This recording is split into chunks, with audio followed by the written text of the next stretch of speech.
नमस्कार दोस्तों, आज अपन डिस्कशन करेंगे मीर कासिम की अंग्रेजों के साथ संधि है और बक्सर के युद्ध के बारे में।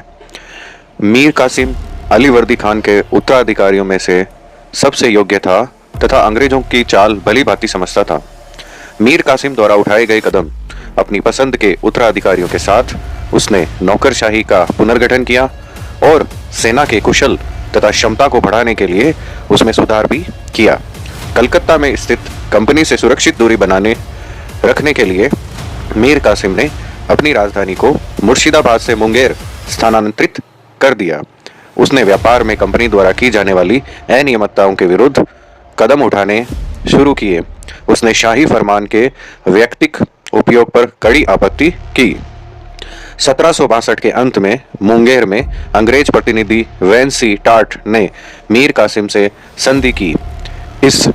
इसमें अंग्रेजों से ली जाने वाली चुंगी की राशि 9% रखी गई, लेकिन कलकत्ता की काउंसिल ने इस संधि को अस्वीकार कर दिया। मुक्त व्यापार वे अपना जन्मसिद्ध अधिकार समझते थे। मीर कासिम जब इस बात से अवगत हुआ तब उसने एक क्रांतिकारी कदम उठाते हुए भारतीय व्यापारियों को भी कर मुक्त व्यापार करने की आज्ञा दे दी। अंग्रेजों ने मीर कासिम के इस कदम को अपने लिए अपमानजनक माना। 9 जुलाई 1763 को बर्दवान के निकट कहवा में 2 अगस्त 1763 को मुर्शिदाबाद जिले के गिरिया में तथा 4 से 5 सितंबर 1763 को राजकमल के निकट उंदोनला में अंग्रेजों के हाथों पराजित होने के बाद मीर कासिम मुंगेर की तरफ और तदुपरांत पटना की ओर भागा। मीर कासिम अंग्रेजों से बंगाल को हासिल करने के विचार से अवध की ओर भागा और अवध के नवाब सुजाउद्दौला और मुगल शाह आलम द्वितीय के साथ एक संधि की। इस प्रकार बक्सर के युद्ध की पृष्ठभूमि तैयार हो गई। इस संधि के साथ बस्तर का युद्ध। अवध आकर मीर कासिम ने वहां के नवाब सुजाउद्दौला और मुगल शहंशाह शाह आलम द्वितीय के साथ मिलकर एक गठजोड़ बनाया। शीघ्र ही शक्ति परीक्षण भी हो गया। 22 अक्टूबर 1764 को बक्सर का युद्ध हुआ। इस युद्ध में अंग्रेजों ने अपने रण कौशल का परिचय दिया। दक्षिण में फ्रेंच सेना के विरुद्ध उनके अभियानों के अनुभव काम आए। वांडीवॉश में 1760 में अंग्रेजों ने फ्रांसीसियों को करारी मात दी थी। मीर कासिम का गठजोड़ बुरी तरह से पराजित हुआ। इस युद्ध में उत्तर भारत की प्रत्येक संभावना को अंग्रेजों ने कुचल दिया और मुगल शक्ति की बची हुई साख भी धूल में मिल गई। युद्ध के बाद 1765 में क्लाइव दूसरी बार बंगाल का गवर्नर बना। उसने बक्सर युद्ध के समझौतों के मसौदे तैयार किए और मुगल शहंशाह से बंगाल, बिहार, उड़ीसा की दीवानी प्राप्त कर ली।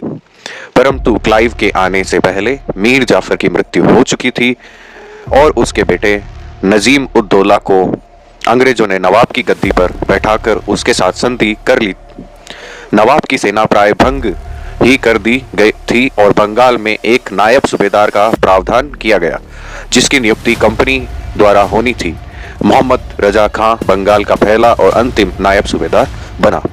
इस प्रकार बक्सर का जो युद्ध था वो एक निर्णायक युद्ध साबित हुआ। बक्सर युद्ध का महत्व देखते हैं। बक्सर की लड़ाई के माध्यम से अंग्रेजों ने बंगाल पर पूर्ण राजनीतिक नियंत्रण स्थापित कर लिया। वास्तव में हस्तांतरण की इस प्रक्रिया का प्रारंभ प्लासी की लड़ाई से हुआ था और इसकी चरम परिणति बक्सर के युद्ध में हुई। बक्सर की लड़ाई ने बंगाल के नवाब के भाग्य से सूर्य को अस्त कर दिया और अंग्रेजों का बंगाल में एक शासक शक्ति के रूप में उदय हुआ। मीर कासिम ने बादशाह शाह आलम और अवध के नवाब सुजाउद्दौला के साथ मिलकर अंग्रेजों के विरुद्ध सफलतापूर्वक एक गठजोड़ किया, जो अंग्रेजों के सम्मत असफल रहा। इस युद्ध में अंग्रेजों की जीत ने ब्रिटिश शक्ति की सर्वोच्चता को सिद्ध कर दिया और उसके विश्वास को अधिक सशक्त किया। यह विजय केवल अकेले मीर कासिम के विरुद्ध न थी, अपितु मुगल बादशाह और अवध के नवाब के विरुद्ध भी थी।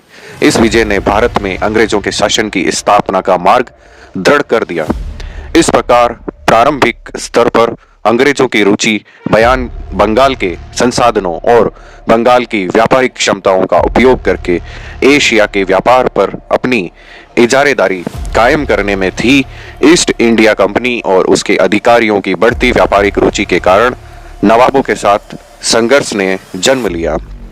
बंगाल की राजनीति में अंतर्निहित कमजोरी ने अंग्रेजों को नवाब के विरुद्ध युद्ध में विजय प्राप्त करने में बड़ी मदद की। विभिन्न गुटों के शासकों के बीच अलगाव में बाह्य शक्तियों की व्यवस्था तोड़ने हेतु प्रेरित किया। तो इस प्रकार हमने जो ब्रिटिश लोगों के जो बंगाल के नवाब और शुजाउद्दौला और मुगल नवाब के साथ जो संघर्ष था उसको डिस्कशन किया। आई होप आपको काफी कुछ समझ में आया होगा। अगर आपको वीडियो पसंद आए तो प्लीज लाइक एंड सब्सक्राइब कीजिए। धन्यवाद।